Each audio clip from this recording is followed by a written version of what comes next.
Welcome to the Pretend GM Fantasy Football Show. I am Alfredo Brown, and we've got our Week 16 waiver wire episode. And guess what?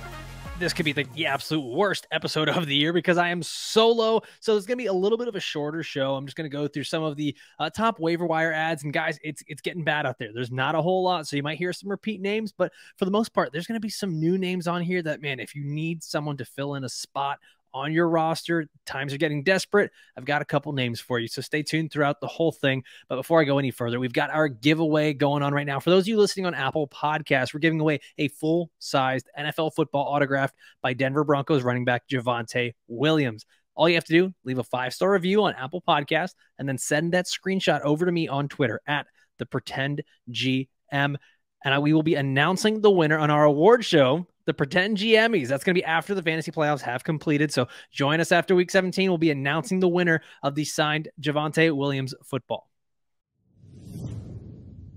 All right, so let's take a look at some of the QB streamers that you could have here for week 16, okay? It's, once again, like I said, it's not pretty, but take a look at the first guy. It's Derek Carr. He's 67% rostered in Yahoo leagues. He's going up against the Pittsburgh Steelers this week, and since week 9, Derek Carr is actually the QB 10. So he's been a serviceable starting quarterback. Now, once again, if you've got a good quarterback, and obviously if you made it this far, you likely do have a good quarterback. So this specifically for those of you that need to stream someone, Derek Carr is out there in roughly 30% of leagues. So he's got a good matchup this week against Pittsburgh. They're allowing the 10th most fantasy points to the quarterback position. Pittsburgh typically allows around roughly 19.5 points per game. Since week 9, Derek Carr has been averaging just a little over 17 points per game. So you could see something this week where Derek Carr gives you about 18 to 19 points on the week in a pretty good matchup going against the Pittsburgh Steelers. Now, another quarterback streamer that I've got for you guys this week, and I'm sorry because I brought him up last week and it looks like he came back to bite me in the butt. Daniel Jones, though. I am sticking with Daniel Jones going up against the Vikings. He is still just 59% rostered in Yahoo leagues, and he's going up against the Vikings that I mentioned. Minnesota, they are allowing the 8th most fantasy points to the quarterback position.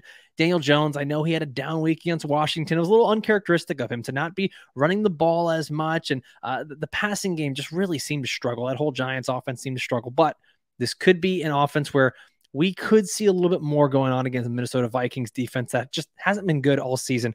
On the season, Jones is averaging nearly 17 fantasy points per game. Minnesota allowing the 8th most fantasy points, like I mentioned, at just nearly 21 points per game. So if you need a quarterback to just stream in there, nice and relatively safe option, something that can get you 17, 18 points, Daniel Jones could be your guy.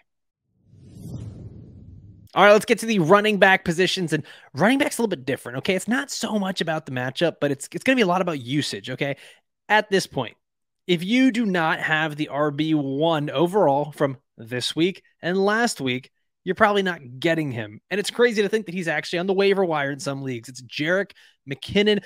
Dave Kluge talked about Jerick McKinnon on our Starts of the Week episode, and he labeled him as a start of the week. And when he told me he had him at RB17, I was like, dude, you're a little too high on him. I think that's a bit excessive. You know, I got him at around RB30 by the time that the week rolled around. But I was like, I don't know that I can see him actually finishing in the top 24 again. Like, it was just, these guys have outlier weeks, but no, Jerick McKinnon came back and he did it again. So that's why I say, if you don't already have him, it's probably too late, but he is available in a little over 20% of leagues. So if he's there on the waiver wire, just dump all of your free agent auction budget, use your waiver priority, whatever it takes to get him.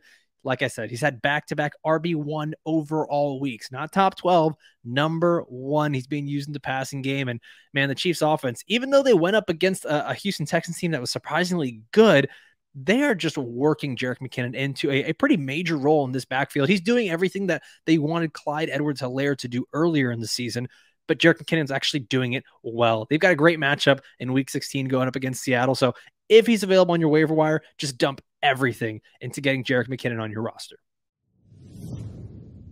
All right, I got a few more running backs to take a look at here. And the RB2 that I want to take a look at for this week on the waiver wire is going to be Tyler Algier of the Atlanta Falcons. He is only rostered in 37% of Yahoo leagues. And this is a guy who is trending upward. We see this sometimes with rookies that as we get closer towards the end of the year, they get a little bit more of a workload. They start to come into their own. And Tyler Algier, he's been pretty good and relatively productive throughout the season. He just never really got that workhorse role. Well, now Caleb Huntley is out with an injury, and it looks like Algier has really been taking over that main running back role there in Atlanta. He had the largest role of any running back on the Falcons roster. He rushed for over 100 yards in week 16, and he's now over 5 yards per carry in the season. Mind you, he was over 8 yards per carry in this last game. So he's showing some really, really nice efficiency. The workload is increasing. This is a Falcons offense that we know wants to run the ball, especially after how poor Desmond Ridder looked last week. And that was actually a tough defensive matchup going against the Saints. And Tyler Algier proved that he could hang even against a good defense. So I think that what we're going to start to see here is as we get towards the end of the season, where we're at right now, the Falcons are going to take a much longer look at the youth on their roster. They're checking out Desmond Ridder, and that doesn't seem to be going too well right now. But Tyler Algier could get a lot more run in the final weeks of the fantasy season. All right, now this was the big news in week 15, and that was Jonathan Taylor getting an ankle sprain. It looks like a high ankle sprain, and the Colts are going to be shutting him down for the rest of the season. In came Zach Moss and Deon Jackson, okay? These running backs, and I'm listing both of them here because I don't think that any of us really know what the Colts are going to do. They're both less than 10% rostered, and I think it's for good reason. I don't think that there has been a clear handcuff to Jonathan Taylor, and man, this is going to be really difficult to try to predict. I will say this, though. The Colts do have a pretty good schedule coming up. Week 16, they've got the Los Angeles Chargers. Week 17 against the New York Giants. So there is some glimmer of hope here, right, for one of these running backs to do well. The problem is deciding which one. If I had to pick between one of these two guys, it may not be the popular pick, but I'm going to lean towards Deon Jackson simply because of that receiving upside. Matt Ryan remains a quarterback that just loves to dump the ball off as often as he can. Zach Moss, despite all the carries he had against the Minnesota defense, actually didn't look very good, averaged just 3 yards per carry. So it was also a different type of game. The Colts were up by so many points and really trying to run out the clock and just didn't and couldn't because Zach Moss was so inefficient. So I think that some people might look at those numbers and say, well, Zach Moss was the lead guy. Deon Jackson was the one that was still being used in the passing game. Deon Jackson was the guy that got the touchdown if Zach Moss couldn't get into the end zone. So Deon Jackson is the guy that I would lean toward, but my expectations just really aren't all that high. At least for Deon Jackson earlier in the year, he's had 4 games with at least 10 touches. In those 4 games, he was the PPR running back 25, the running back 1 overall, running back 36, and then now on this week, the running back 28. So I think that's what you can expect a little bit more of. Maybe it's like a low-end RB2, high-end RB3 type of flex play from either of these guys. And this is if you are absolutely desperate, right? And there's really no other running backs in the waiver wire in your league. You might have just lost Jonathan Taylor, but we could see something get really ugly here with this Colts backfield. The Colts may even activate Jordan Wilkins, who was on their team before, and he was actually one of the backups that came in when Jonathan Taylor got hurt last time. So this could be a really weird 3-headed monster. And if Wilkins does return to the lineup, he is more of a ground and pound type runner that could take some of the work away from Zach Moss. That's another reason why I sort of lean Deon Jackson in this moment, but I wouldn't consider any of these guys must starts or must grabs off the waiver wire. I think a lot of articles and podcasts might depict them that way, but I'm going to see these guys more as desperation RB3s or flex plays. All right, let's get to the wide receiver position. And listen, we've been talking about this guy for weeks and weeks, and man, he did it again. Zay Jones of the Jacksonville Jaguars. He's still just 55% rostered in Yahoo leagues. And, you know, I think we just get stuck with these names being on teams where we're so used to the team being bad or the player not being productive. And we would just rather say, you know what, I'd rather watch that guy go off on the waiver wire than on my roster. I don't want to waste that waiver wire priority claim or my fab budget on this guy. But sometimes you got to be able to take that risk and even just to get them on your roster, because Zay Jones, if you went out and grabbed him 3 weeks ago, okay, he has been a top 7 PPR wide receiver in 3 of the last 4 weeks. Now, I know this week he's got another tough matchup. Okay, he's going up against the Jets. The Jets have been very, very good against wide receivers, actually second best in the league against wide receivers, allowing just 25 PPR points per game to opposing wide receiver cores. Okay, not just one player, but the core altogether. So you try to split that up as best as you can. Last week, Amon-Ra St. Brown was the wide receiver 22 in PPR going up against the New York Jets. That's Amon-Ra St. Brown, a guy who is perpetually in the top 10. Now we look at Zay Jones, who I think he's been hot as of lately, obviously, but he's not quite up there where Amon-Ra St. Brown is. So conventional wisdom tells you that wide receiver 22, just like how St. Brown was able to do, could be a best case scenario for Zay Jones. So I think that what you're doing here is when you're grabbing this guy, you're not grabbing the wide receiver 1 or a top 10 wide receiver, but you're grabbing a guy that can be a starter in 3 wide receiver leagues, in PPR heavy leagues, stuff like that. I think that you're going to see him probably land somewhere in that low end wide receiver 2 range, potentially high end wide receiver 3 should be the floor for him, even in a tough matchup versus the Jets. Another wide receiver I'm going to touch on briefly here, and it's Chris Moore of the Houston Texans. Okay, the Texans really appear that they might be just shutting down Brandon Cooks and even Nico Collins for the rest of the season.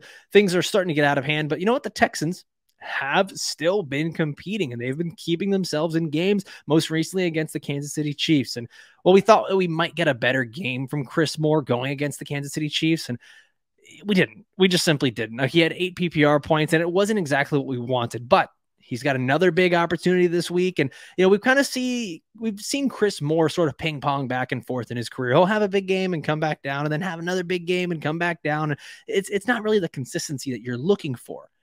However, this big opportunity comes up against the Titans here in week 16. Titans are allowing the most fantasy points to opposing wide receivers. And if Chris Moore remains the only wide receiver out there that's getting high targets for this team, then I'm willing to bet on him. Okay. Now, if you had any injuries, you really need that wide receiver 3. I'm not even going to say he's a low end wide receiver 2, but you need a wide receiver 3. Maybe you need a flex, you need a 4th wide receiver, whatever this may be. Chris Moore, if he is out there, I'd be willing to get him on my roster and start him this week in a pretty plus matchup against the Tennessee Titans. At the tight end spot, guys, I'm giving you one that's not necessarily out of left field, but listen, we've talked about all of the tight ends that you could really get throughout the season. We've talked about Evan Ingram before. We talked about Chig Okonkwo. We have listed so many different players as we've gone on throughout the season that at this point, if there is a tight end that is relevant, he's likely rostered. So let's look at one that's maybe a little more just frustrating and just gives you so much variance and so much volatility that most people choose not to roster him. And it's Taysom Hill. Okay, let's call him tight end, quarterback, weapon X, whatever you want to call him for the New Orleans Saints. He's still just 47% rostered in Yahoo leagues. And this is a little bit more of a game theory thing here. Okay, this is the time of year where the teams you're going up against in your fantasy playoffs, they're simply better. They score more points. There's a reason that they're there. They tend to score more points than everyone else in your league. So if you know that you're that team, you're the manager that's projected to lose by like 30 points, right? And you take a look at that early in the week and you know you need some high upside players, guys that could just completely change the week for you. That's where a guy like Taysom Hill comes in, okay? I just talked about it where he doesn't really have a position, okay? This past week, he ran for 30 yards, he passed for 80, and he threw a touchdown. We have no idea what kind of role Taysom Hill could have in the Saints offense from week to week. Granted, he could go out there and give you 1 or 2 points or just flat out goose egg. It's very possible, okay? I'm not saying Taysom Hill is absolutely a must-stash tight end or a must-start tight end, but every single week, because of his role in this offense and because of his abilities, he's always a guy that could be a top 5 tight end regardless of the format. He's been a top 5 PPR tight end this season 3 times. And in those games, he didn't even catch passes. Okay. This is a guy that brings a totally different skill set. It's more so the desperation play. Like I mentioned, he's an absolute dart throw. But if you're looking at your matchup and you say, I need a miracle to win this week in the playoffs, I'm projected to lose by 30 plus points, I'm fine with fantasy managers taking their shot on Taysom Hill. All right, that's it for me today. Thank you guys so much. I know this episode was a little bit shorter. Hopefully I was able to help you out with some waiver wire ads. Once again, we will be back with our Week 16 starts of the week episode. We're going to be releasing that on Friday. Remember, a lot of the games have moved to Saturday this week, so we wish you all the best of luck in Week 16. Go get that W.